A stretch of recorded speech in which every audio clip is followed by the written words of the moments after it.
Halo, selamat datang di podcast saya kali ini. Akan ada lebih dari satu part. Part pertama ini kita akan membahas soal dampak ekonomi untuk selanjutnya ya.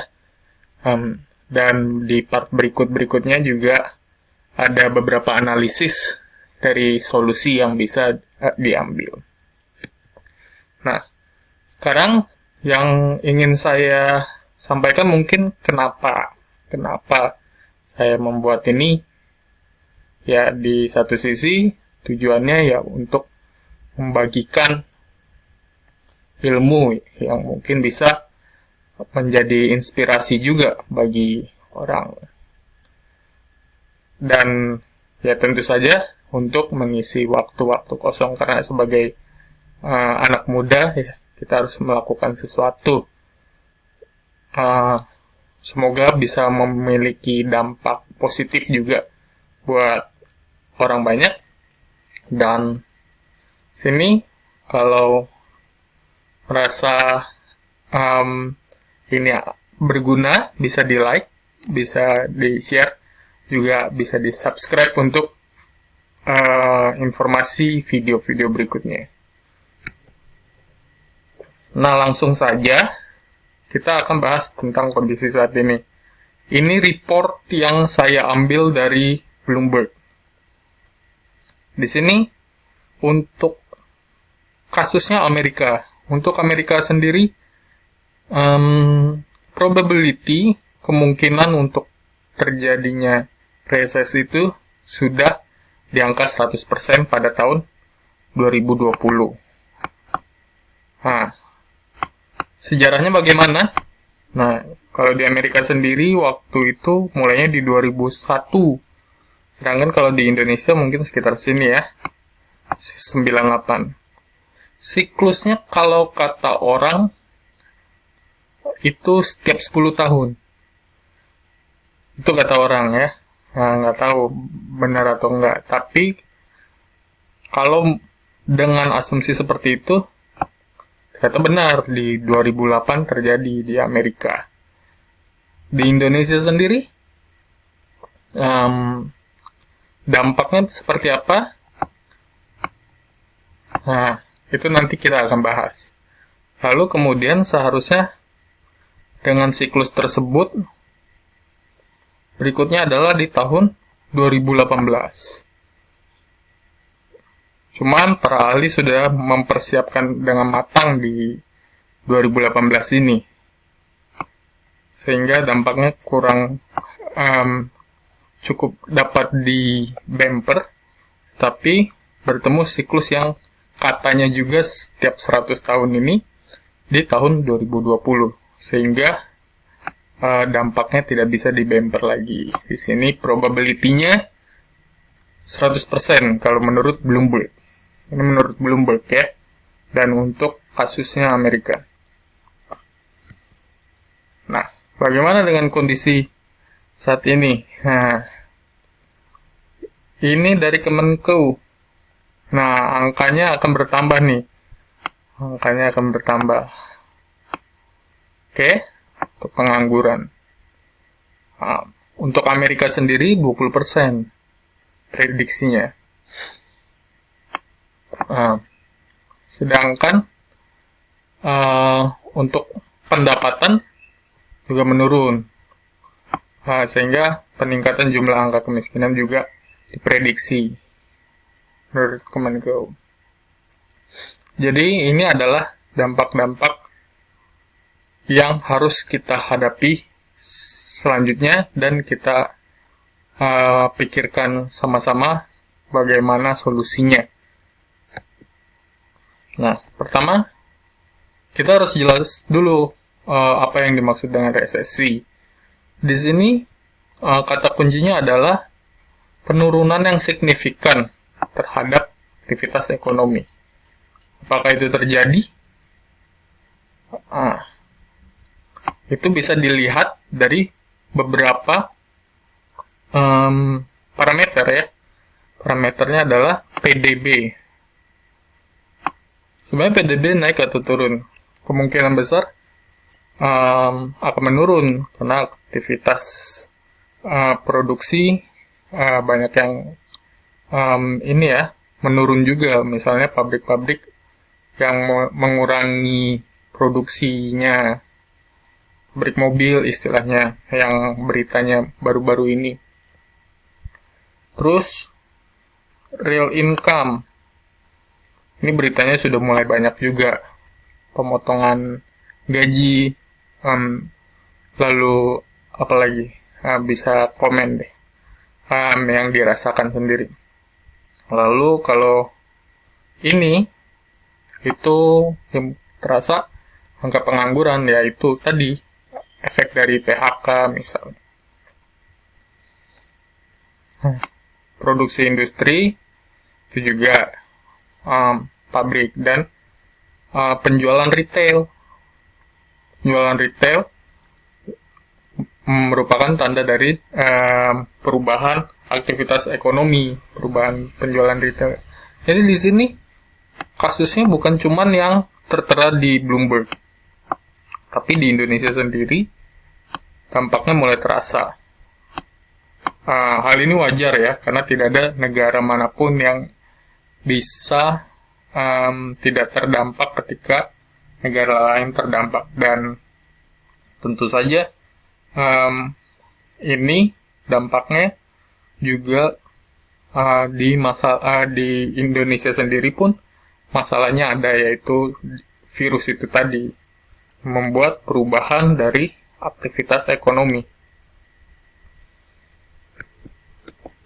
Nah, kalau kita bicara secara grafis, ini yang berubah nih. Tadinya misalnya kita ambil contoh sepatu nih. Sepatu itu sebulan grafiknya adalah ini nih, untuk demand-nya atau keinginan masyarakat untuk membeli sepatu. Titik ini adalah di mana sepatu tersebut dibutuhkan misalnya berapa pasang sebulan, dan pabrik memproduksi exactly di jumlah yang dibutuhkan tersebut. Maka sepatu akan memiliki harga tertentu. Katakanlah di sini 150.000 ya. Nah, ini akan turun ke bawah ini ketika terjadi perubahan kebutuhan masyarakat atas sepatu tersebut. Nah, di sini misalnya udah nggak ngetren lagi atau bagaimana, dia akan turun ke sini sehingga harganya akan jatuh di bawah sini. Misalnya tadi 150 jadi 100. Ambil contoh yang nyata adalah harga minyak bumi, harga crude oil. Tadinya mungkin di sini bisa masyarakat butuh dan produsen juga memproduksi pada harga misalnya kemarin 60 sekian barel ya, 60 sekian dolar per barel. Ya kan, 60 sekian dolar per barel. Lalu kebanyakan kebijakan di dunia menetapkan untuk isolasi atau lockdown di berbagai negara. Akhirnya nggak banyak yang pakai mobil, nggak banyak yang pakai kendaraan, pabrik juga mengurangi kapasitas produksinya sehingga harga minyak turun ke titik ini. Titik ini terakhir di 30 sekian dolar per barel. Nah, itu contoh nyatanya yang bisa kita lihat. Nah, permasalahannya perubahan demand ini bukan hanya sekedar di produk-produk tertentu seperti sepatu, bensin, dan lain sebagainya. Tetapi di kebanyakan produk, karena secara umum memang aktivitas masyarakatnya yang akan berkurang, bukan hanya aktivitas ekonomi. Jadi inilah yang terjadi sekarang. Nah, kita sebagai orang yang menjual sesuatu bisa belajar apa dari sini? Bahwa siapa yang bisa turun harga duluan, dia yang menang. Dalam artian, menurunkan harga adalah siapa yang bisa jual produk dengan harga lebih murah, misalnya. Itu satu, tapi ada definisi lain dari menurunkan harga. Ini bisa dengan membuat produk yang lebih kecil dengan harga yang lebih murah. Nah, itu contoh kedua. Atau membuat produk dengan biaya yang lebih, dengan memotong cost, dengan memotong biaya, sehingga harga yang dijual pun bisa lebih murah. Itu contohnya lagi. Atau menjual barang alternatif daripada yang biasanya dijual. Kita akan bahas itu lebih banyak nanti. Itu adalah bagian dari solusi yang bisa diterapkan untuk survive di saat-saat ini. Nah, ini tadi. Jadi, walaupun ini keadaannya sedang menurun, tetapi sebenarnya akan ada produk-produk yang akan selalu dicari oleh masyarakat. Di sini adalah barang-barang konsumsi, consumer good, healthcare, dan kalau sudah di batas bawah, finance. Contohnya apa ya? Misalnya makanan. Jadi mungkin orang bisa ini ya, bisa sebulan tidak menggunakan kendaraan gitu kan. Tapi pasti harus makan, lalu pasti membutuhkan uang, dan pasti cari obat kalau sakit. Nah, itu adalah bidang-bidang yang harus kita fokuskan pada saat ini. Jadi kalau misalnya teman-teman bergerak di bagian-bagian yang lain, misalnya, ya saya merasakan sendiri, mungkin yang dampaknya paling besar adalah energi atau transportasi, khususnya penerbangan gitu. Kita harus cari cara ide untuk meningkatkan skill atau menyediakan barang-barang yang on demand pada kondisi ini gitu. Shifting dari skill kita di bagian energi ataupun misalnya sebagai bagian dari penerbangan untuk menyediakan apa yang demand-nya bersifat ini defensif sebutannya, hal-hal defensif ini. Nah, jadi